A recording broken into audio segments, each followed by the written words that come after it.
so many people have that sort of musical compulsion, right? Where they feel like they want to create, they feel like they've got something to say.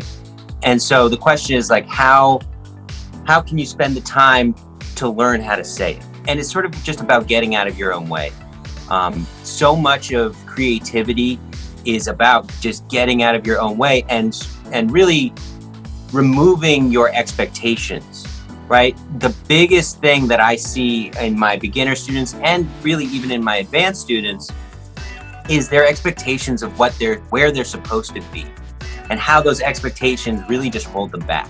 If you have this expectation like that the first thing that you're gonna make is like this beautiful, incredible composition and you're gonna be lauded as a prodigy and like this amazing person, like, oh my God, they're a genius to the world. Like if that's what your expectation is, you're gonna be probably severely disappointed with your first results. And so if you can kind of remove that, you kind of get away from that ego. Like obviously it's great to be confident, it's great to know that you have something to say.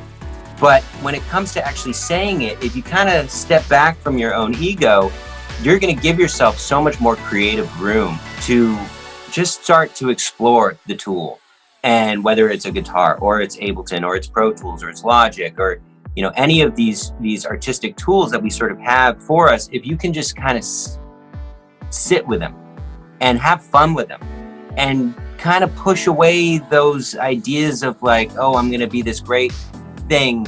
On the one hand, you have that drive, like, oh well, I do want to be great, I do, and I've got the motivation to be great, and like that's awesome, and like that's what gets you to the desk, that's what gets you to pick up that guitar. But once that guitar is picked up, you gotta chill, and you gotta just let yourself explore and let yourself have fun.